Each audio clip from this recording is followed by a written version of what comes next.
The first person to survive Alzheimer's disease is out there. And the Alzheimer's Association is going to make it happen by funding scientific breakthroughs, advancing public policy, and providing local support to those living with the disease and their caregivers. But we won't get there without you. Visit alz.org to join the fight.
One quick second to thank our Alzheimer's staff. So they're running around in these purple shirts. I know Jenny is back here. Awesome others, but make sure that you thank them. There's a lot of person here today. They're wearing the purple shirts that say the walk from the Alzheimer's Association. So I get the benefit of introducing one of my fellow board members again. Dear Grady Rockmore, who is phenomenal. But my memory's not as good as I do in my notes. So she is, of course, one of our South Texas board members on the Alzheimer's Association. And she is a huge supporter of the Alzheimer's Association and has been for several years. She holds a bachelor's and a master's in nursing. She has a long time. I would love to read her resume out to you. She's worked for health departments. She's worked for UT Health Science Center. She's worked, oh my gosh, she's done it all. And she currently works in nursing and as a certified life coach. She's worked in New Jersey, Pennsylvania, and Texas, both in psychiatric nursing and in nursing education, which we're going to get to benefit from. So Mrs. Rockenmore, we thank you. She's going to talk to us about healthy living for your brain and body. So welcome, Mrs. Rockenmore.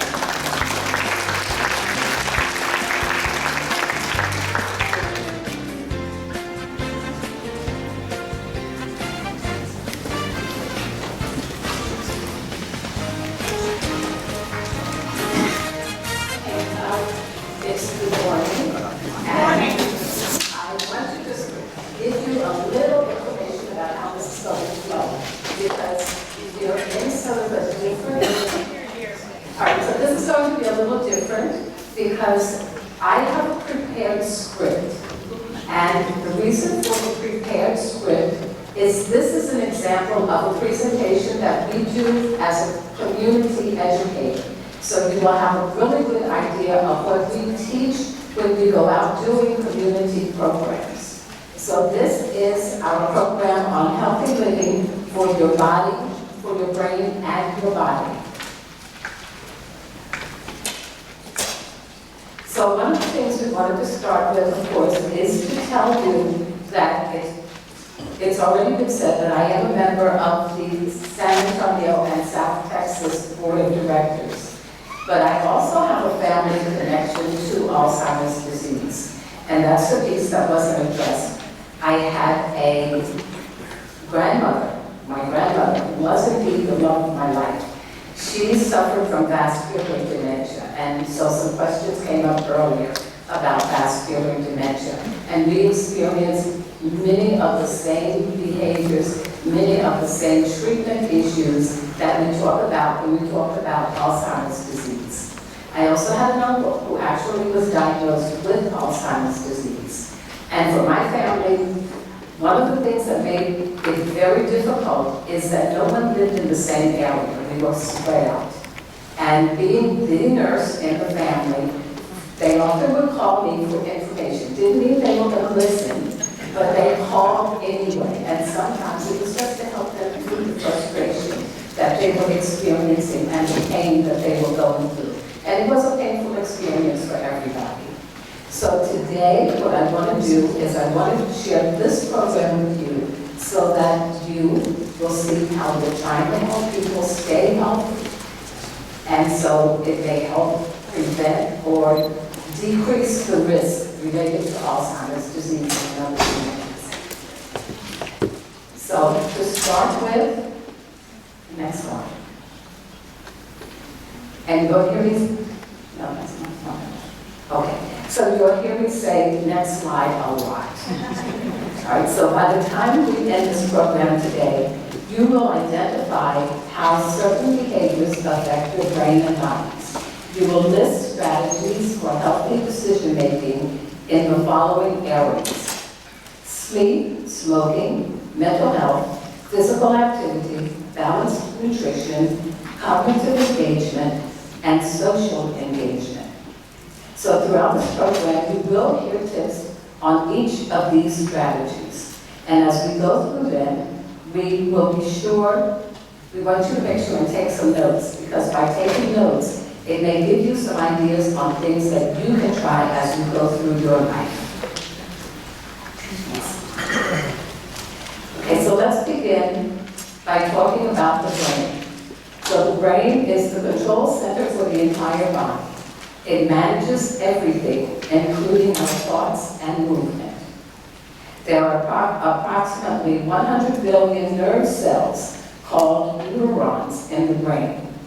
They are structured like branches of a tree, creating a network of pathways throughout the brain, which signals are sent from them and help us form memories, thoughts, and feelings.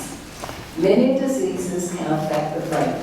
For example, Alzheimer's disease progressively destroys cells as it moves throughout the brain, and it affects more functions as the disease progresses. We know that the heart and the brain are connected, and that what is good for the heart is good for the brain. Now science is able to tell us why this is true and what we can do to maximize our health. Much of the heart-brain connection is due to the fact that the brain is nourished by the body's richest network of blood vessels. The oxygen and other elements delivered to the brain through the bloodstream keep the brain nourished. Each time your heart beats, 20 to 25% of the blood being moved goes to the brain. This is why the heart, if the heart is in good working shape, it helps to fuel the work of the rest of the body. Although this program is about more than Alzheimer's and other dementias, it's helpful to know some basic information about it. This can help you understand how they may be related to healthy living and what you can do to help your body and your brain. So let's try to check a knowledge question. I want you to just think about this question. Do you think Alzheimer's is a normal part of aging?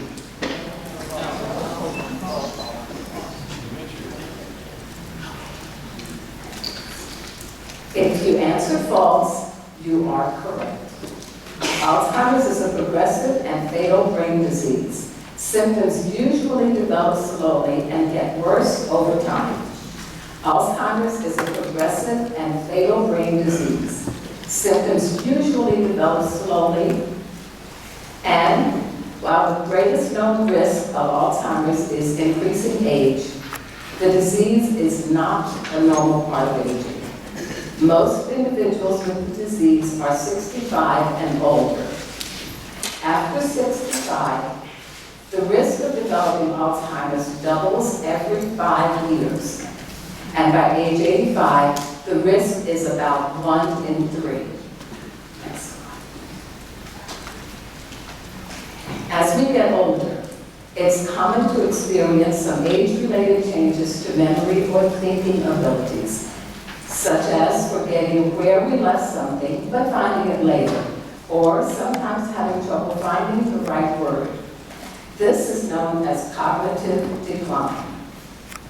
Dementia is a general term used to describe problems with thinking and memory and are severe enough to interfere with the person's daily life. Dementia is not a normal part of aging. It affects thinking, and it causes damage to the brain cells that affects the cells and the ability to communicate. It also affects our ability to think, it affects our behavior, and it affects our feelings. Alzheimer's disease is the most common of all the dementias. Worldwide, an estimated 55 million people are living with Alzheimer's and other dementias. There is currently no cure for Alzheimer's disease. However, there are drug and non-drug options that can help with symptoms that may have the ability to slow the progression of the illness.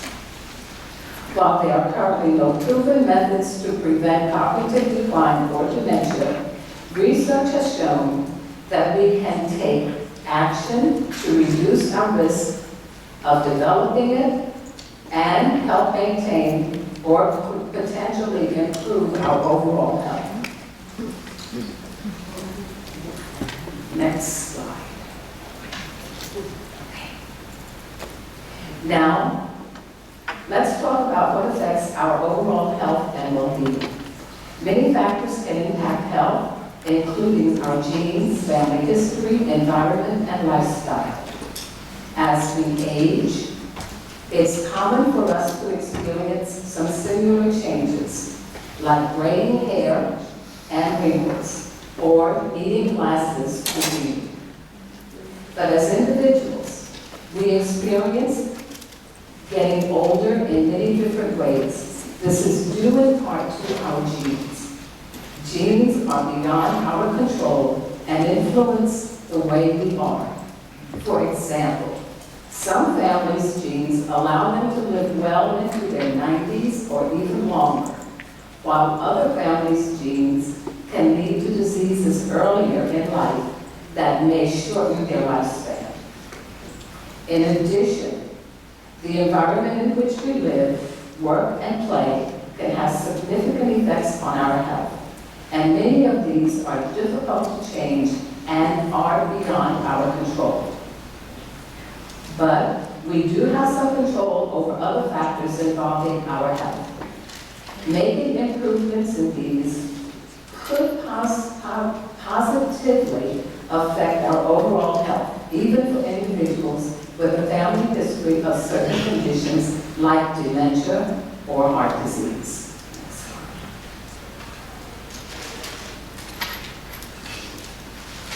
Your blood pressure, blood sugar, weight, and cholesterol levels are all part of the story of your own overall health, including your brain.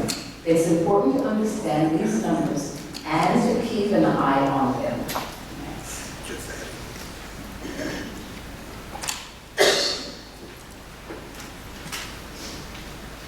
Growing research suggests that factors that increase the risk of heart disease and stroke may also increase the risk of cognitive decline and dementia. There is strong evidence of the connection between midlife high blood pressure or hypertension and later life dementia. This evidence also shows how controlling the blood pressure can have a significant effect on your risk for cognitive decline and possibly dementia. Keeping diabetes controlled is important. Studies have shown an increase in the risk of cognitive decline and possibly dementia among individuals living with diabetes, and says, although diabetes has not to this point been proven to cause Alzheimer's disease, so we see that there is a connection. Maintaining a healthy weight is important too. Researchers have found that midlife obesity may be associated with an increase in dementia.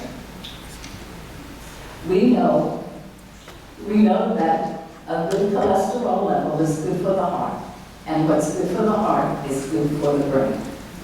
The best way to combat these health concerns is to know your numbers and keep an eye on them, especially if they change. Talk to your doctor or other healthcare professional to understand what these numbers should be and what they mean for your overall health. Many of the healthy living strategies we will talk about will have the potential to support you in working to maintain optimal numbers.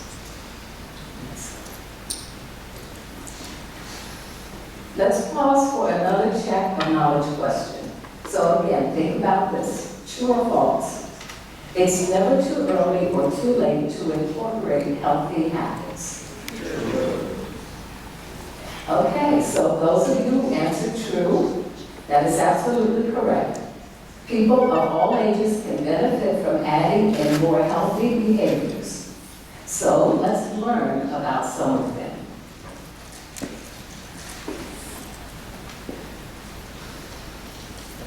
Today, we will explore these aspects of healthy living: getting quality sleep, being smoke-free, taking care of your mental health, getting moving, eating healthy, challenging yourself, and staying connected.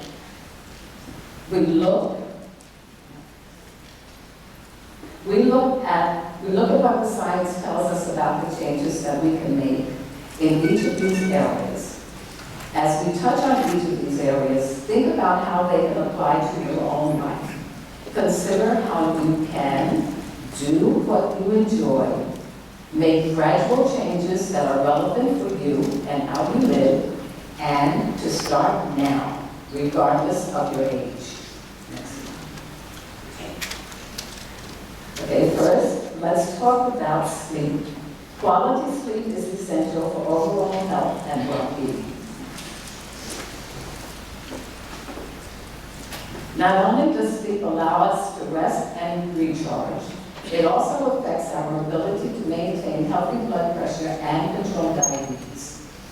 Inadequate sleep due to conditions like insomnia or sleep apnea may cause problems with memory and thinking.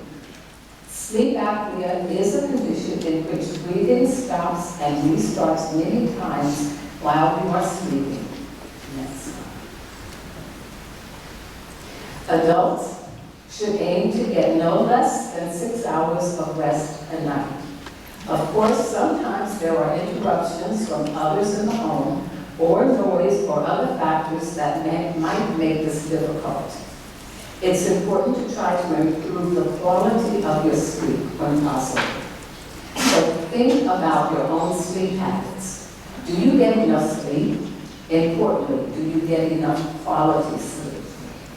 What kind of environment helps you sleep? What changes might help you create a more peaceful sleep setting? How can you minimize sleep disruptions? Keeping these questions in mind, we're going to talk about some tips that might help to improve your sleep quality. Let's start by thinking about the environment. Do you sleep better when it is cooler, or do you prefer warmer? Do you need silence or light noise or music in the background? Do you prefer light or complete darkness? Consider what small changes you can make, such as adding more blankets or fewer blankets, a fan for white noise or temperature control, a night light or blackout curtains, noise-canceling headphones, or a sound Try to minimize any disruptions. Can you sleep in a separate space from others, such as from partners, pets, or other family members? Is it possible to change others' routines to help you sleep better? For example, setting different bedtimes or turning off the TV noise at a specific time. Experts recommend turning off your screens before bedtime to help you wind down for sleep. If you use your phone for music or as an alarm clock, put it out of reach so you aren't tempted to pick it up and look at it. If you frequently experience sleep problems or have sleep apnea, then it's time to talk to a healthcare professional.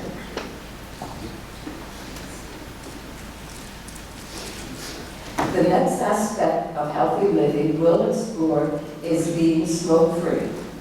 Did you know that smoking has a direct impact on the health of your brain?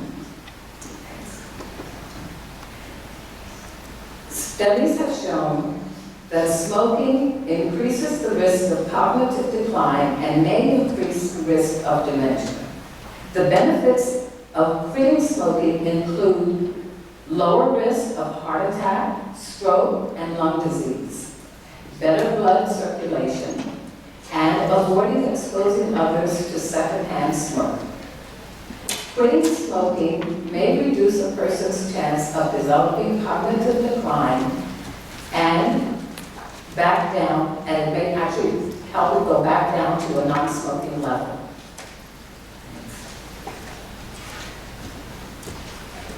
If you currently smoke, think about what could help you stop. If you don't smoke, what helped you stay smoke-free? What resources are available online or in your community? So let's discuss some tips for being smoke-free. So quitting is hard, and we know that.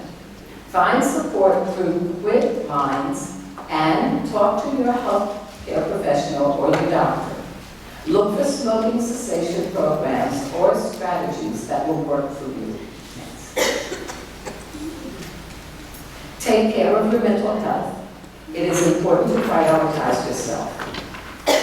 Take time for self-care. You may have lots on your plate. Maybe you are caring for others, you're juggling a heavy workload, or you're dealing with life's unexpected surprises. Pay attention to the stress level and any symptoms of anxiety, depression, or other mental health conditions. These affect the health of your brain. Talk to your doctor about how you are feeling, both physically and mentally. Some of the healthy habits we're talking about in this program are good examples of self-care. For example, studies have found that regular activity decreases stress, increases your ability to manage stress, and leads to better overall moods. Sleep also contributes to better mental health.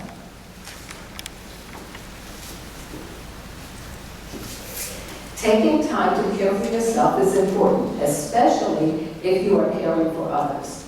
Even if you are busy and you have a very full schedule, it helps to take a few minutes to give yourself a break. This can help boost your mood and lower your level of stress. Remember, self-care is not selfish. Let me repeat that one. Self-care is not selfish. So think about some things you like to do and how you can build breaks into your day. How can you focus on self-care? Here are some ideas for self-care. Choose something that makes you happy and makes you feel like you're on a break, even if you only have a few minutes.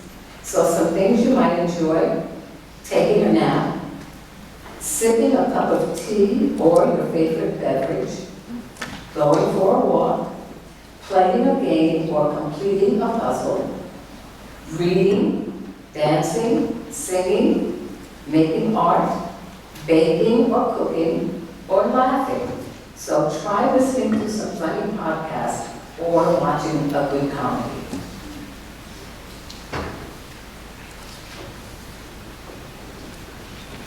So get moving.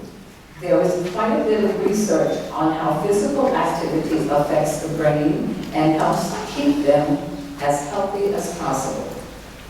Many studies have found that consistent physical activity is associated with lower risk of cognitive decline. Some researchers say that if people had to choose one thing to do to improve their brain functioning, it should be physical activity. Evidence suggests that physical activity may directly benefit brain cells by increasing blood and oxygen flow. It may also reduce other dementia risks, such as high blood pressure and diabetes. Most researchers believe exercise should be regular and on the more vigorous side, things that get your heart pumping and your blood flowing. Other studies have shown benefits from milder forms of activities, such as walking or strength training. However, we do not yet know, and we cannot say that there is any single recipe. So find what works best for you. For most people, any increase in movement is a positive change that can make an impact on your overall health.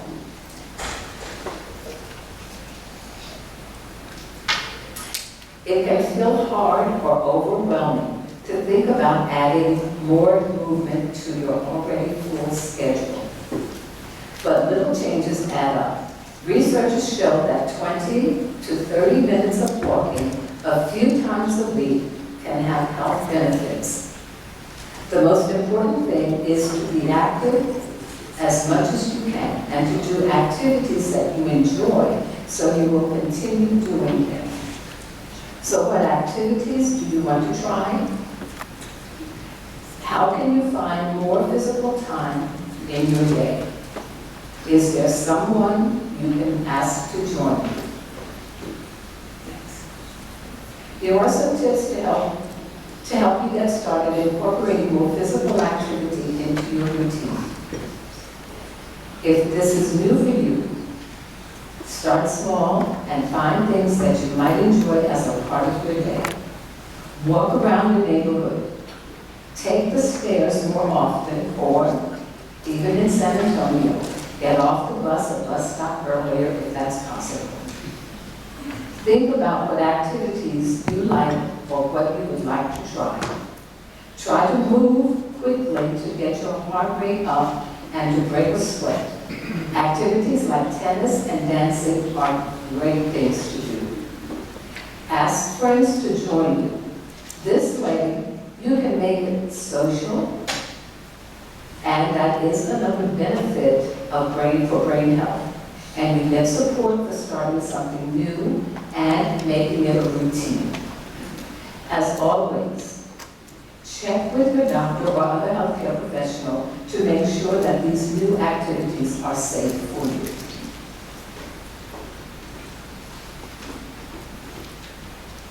So the next area we will explore will be balanced nutrition. Eating an overall healthy diet may reduce the risk of brain diseases.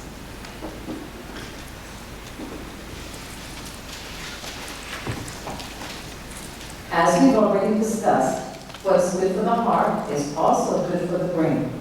This same is true when it comes to the foods we eat. We know that healthy fuel for the body benefits brain functioning.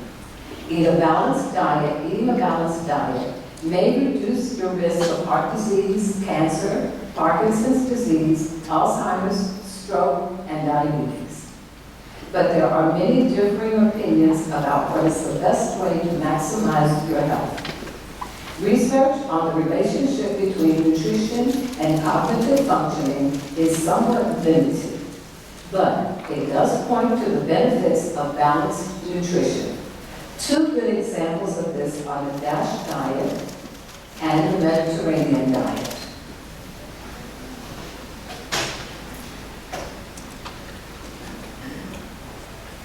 The DASH diet is a flexible and balanced eating plan. Studies show that the DASH diet lowers high blood pressure and improves levels of blood lipids. This may reduce the risk of developing cardiovascular disease. Because the DASH diet is a healthy way of eating, it may also lower the risk of osteoporosis, cancer, heart disease, stroke, and diabetes. The Mediterranean diet incorporates the basics of healthy eating along with the traditional cooking style of countries bordering the Mediterranean Sea. A research study of more than 1.5 million adults demonstrated that following a Mediterranean diet could reduce the risk of death from heart disease and cancer. It may also reduce the risk of Parkinson's and Alzheimer's diseases. But these are just some examples. There are others. The important thing is to find balanced options in the foods you eat and the foods that may be important or will be important to your culture. The diets that have been shown to be the most effective have certain things in common. So here are some key elements from both the diets I have already mentioned.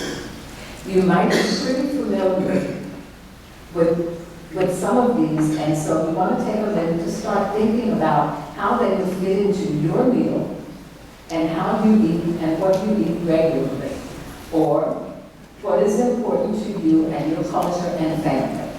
So here are some suggestions. It may include incorporating more fruits and vegetables into your daily diet. Some studies indicate that certain fruits, such as berries, may be particularly helpful and eating green leafy vegetables has also shown to have health benefits. Eating nuts, beans, and whole grains. Eating lean meats, fish, and poultry. Choosing foods containing polyunsaturated and monounsaturated fats, which are found in nuts, plant-based oils such as olive oil and avocado oil, and fish. And aiming for a diet low in saturated fats. Staying away from processed foods, deep-fried foods, and large amounts of sugar and salt. So it's never too late to adopt a healthy eating plan. Studies show that making these changes, even in later life, can indeed have a health benefit for your brain.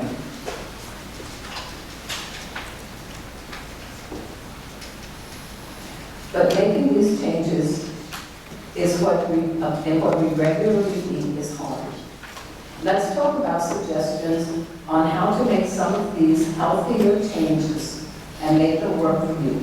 Think about what you can do to cook differently or make your meals healthier.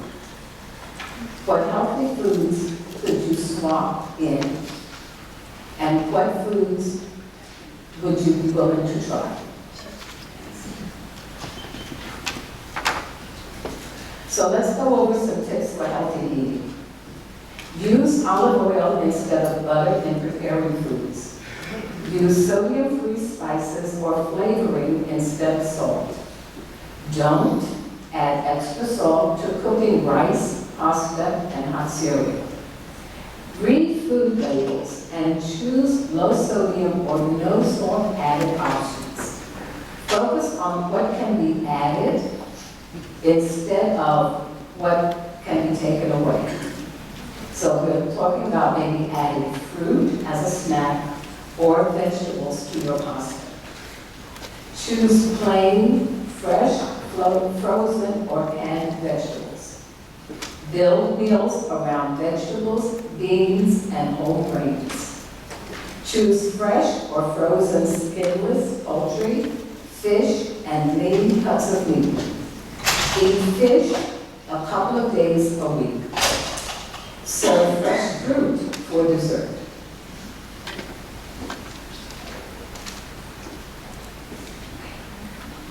are many vitamins and supplements available on the market today. However, it is important to proceed with caution.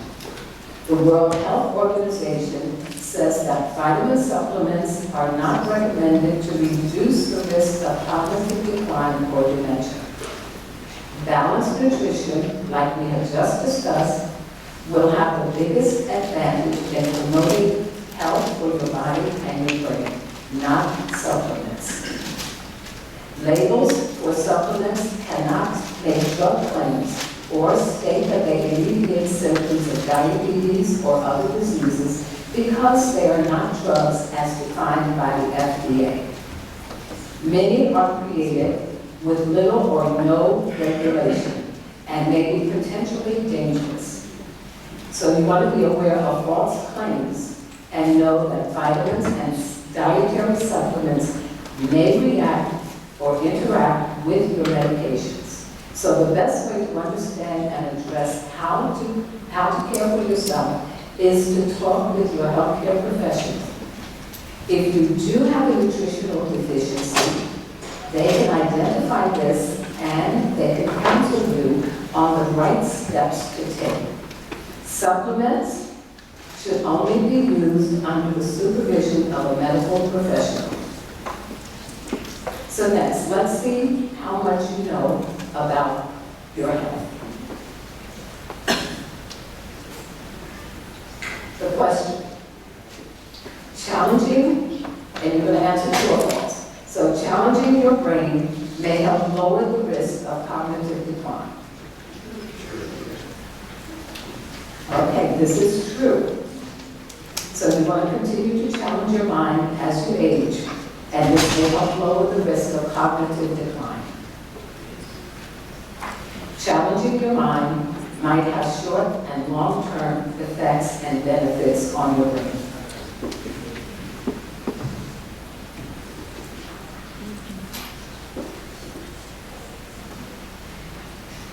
Cognitive or mental engagement is a term that means keeping the mind active. Anything that uses your mind in a challenging way is a cognitive activity and can possibly have benefits for your brain. This can be learning a new skill, working on a challenging task, or engaging in ongoing learning. Scientists believe that as you use your mind in new and challenging ways, your brain builds new connections between brain cells. The more connections you have, the more nimble your brain is, and the better you may be able to guard against the effects of injuries or diseases that can compromise brain function. Cognitive engagement encourages blood flow to the brain, and mentally stimulating activities may possibly maintain or even improve cognition. Formal education is also important. Research has shown that engaging in classroom-based learning, led by professionally trained teachers, will help keep the brain healthy and can protect it from developing dementia. Some believe that this may be due to education, and education creates a more robust network of communication pathways between neurons and the brain. Next. So how can we challenge ourselves? Ask yourself what new hobbies or skills you may want to learn. Are there activities you can think of that sound like they would be fun and challenging at the same time? What topics would you like to learn more about? Focus on topics of interest that you find challenging. What is challenging, though, to one person may not be challenging for another, so you want to make sure it's right for you. One of the best ways to stay challenged is to keep your brain as resilient as possible, is to engage in activities that require learning new things and solving new puzzles. Here are some general ideas of mentally stimulating activities. So you can take a class at a local college or community center on a new topic or skill, try a new cooking technique, or learn new language. Build a piece of furniture, create something artistic, learn to paint or play an instrument, or learn a strategy game like chess.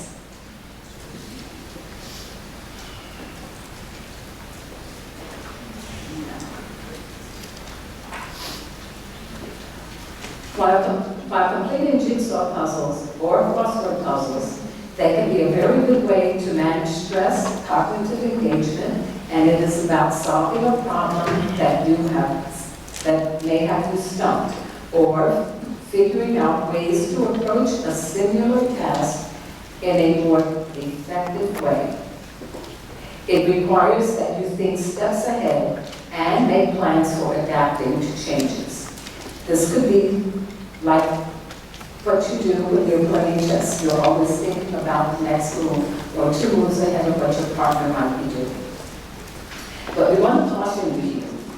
While brain training activities such as computer games may aim to improve memory and attention span, they are exciting areas are ongoing, and there is ongoing study to evaluate their impact on cognition.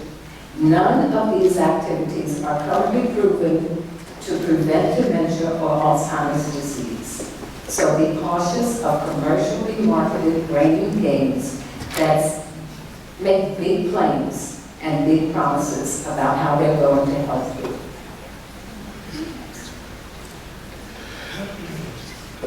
The final area we're going to take a look at is social engagement, or connecting with others in a social setting, which can also have health benefits.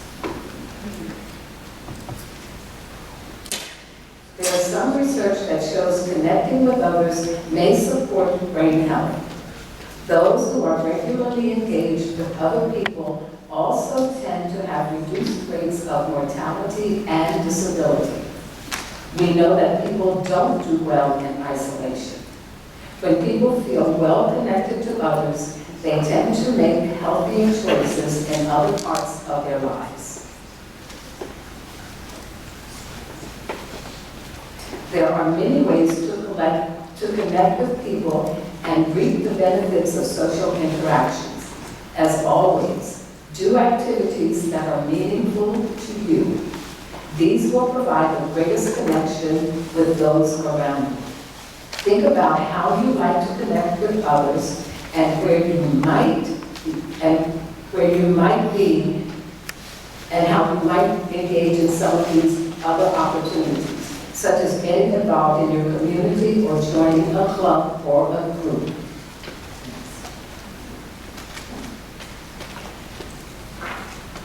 There are a number of ways that can help you maintain social connections, and some of these examples include volunteering for a cause that's important to you, scheduling regular phone calls or video chats, visiting with friends and family, becoming involved in your community. These are just some examples.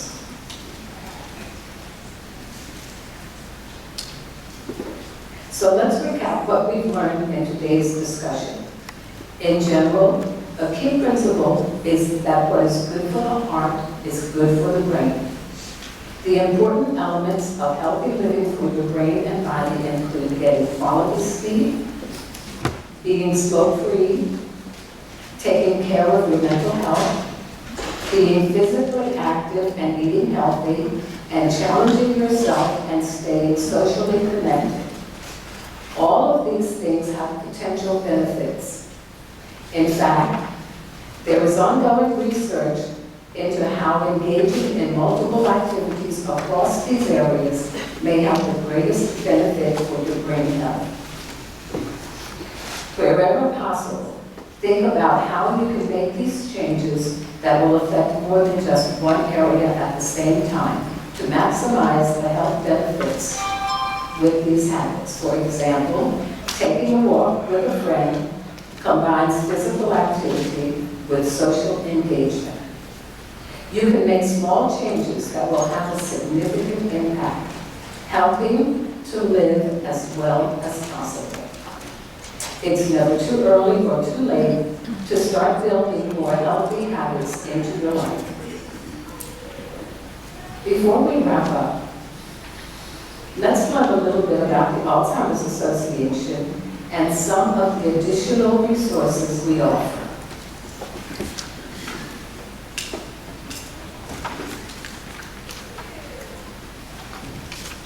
The Alzheimer's Association leads the way to end Alzheimer's and all other dementias.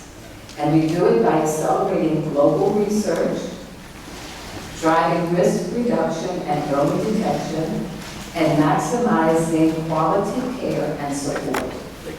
Our vision is a world without Alzheimer's and all other dementias. The association offers many resources.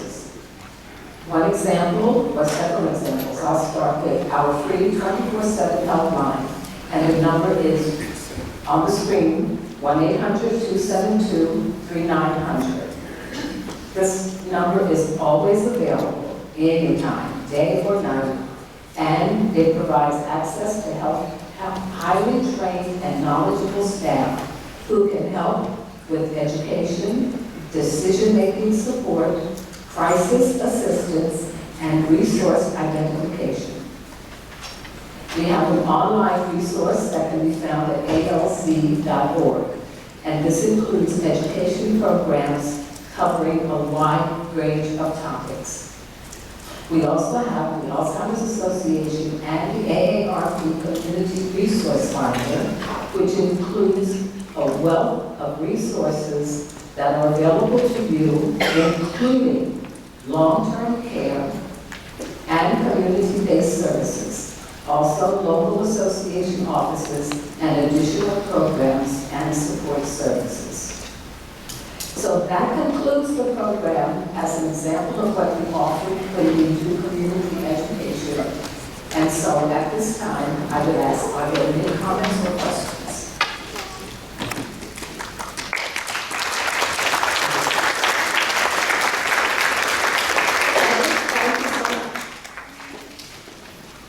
Okay, thank you so much, Mrs. Funk. Oh, I have a gift for you. I'm gonna grab it. That's it. I have a gift for you. I know. All right, well, we're gonna break in just a minute, so I promise you guys get a comfort break. But first, I would like to thank UTHSA Center and the Big Center once again. I just want to draw attention to this fabulous facility. It's funny that the room is only half full, but we have like at least 100 people or so. Is that right? More than that, 120. We have 6 million people. It's amazing. It's a great turnout. And I want to thank Robert and Noreen, specifically from UT. Thank you so much for spending the room.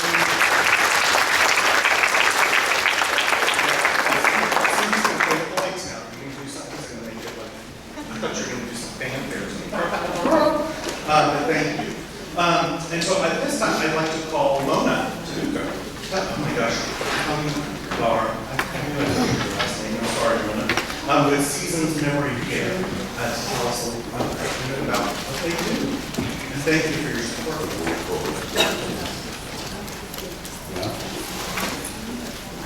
Good morning. I'm truly honored to be here speaking about the vital work that we all undertake every day to manage care. I'm a physical therapist. My journey has taken me through various and diverse self-care settings. But my heart found its home in the realm of home health. In this role, I was a social worker, PT, and nurse, and a support system for families, a journey I hold very dearly. The question often arises, why did I venture into Alzheimer's and dementia care?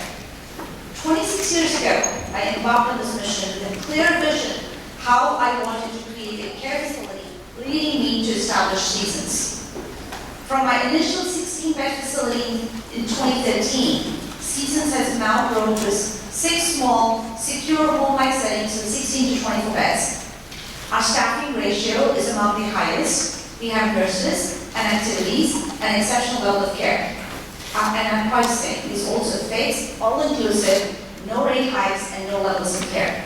We manage all kinds of behavior, and we also collaborate with Jerry psychiatrists weekly.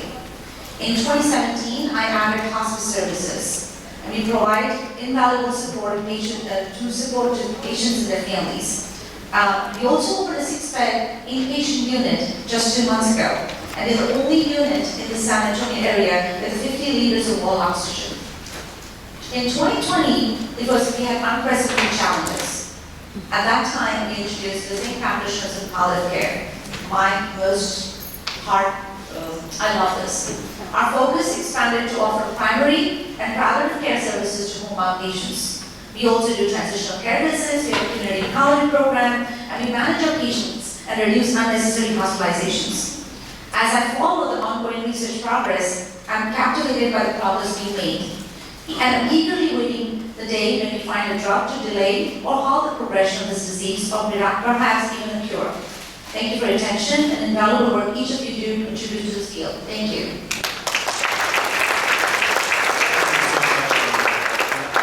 Firsthand, we've seen the care that your facility provides, so thank you for that.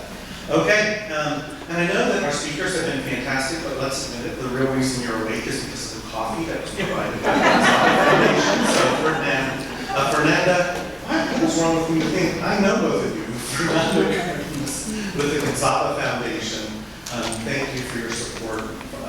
Alzheimer's Association, of course, but probably more importantly, thank you. I don't drink coffee, thank you for it.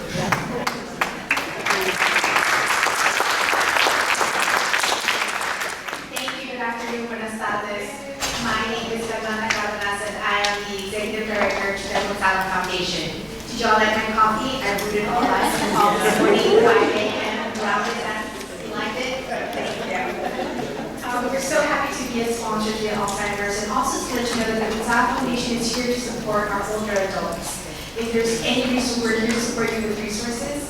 If you all need a smoke detector, a fan, utility assistance, rent assistance, anything to better the quality of life and for all of you all to age gracefully, please find us at our table or follow us on our social media on Facebook or Instagram.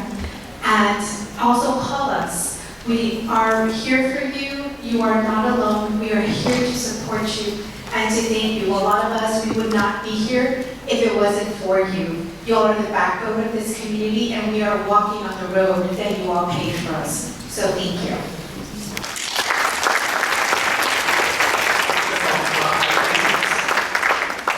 Well, with that, I'm going to release you for the next 15 minutes for a comfort break, and please, of course, please visit our visitors next door. We'll see you back here in a few minutes for Dr. Shah.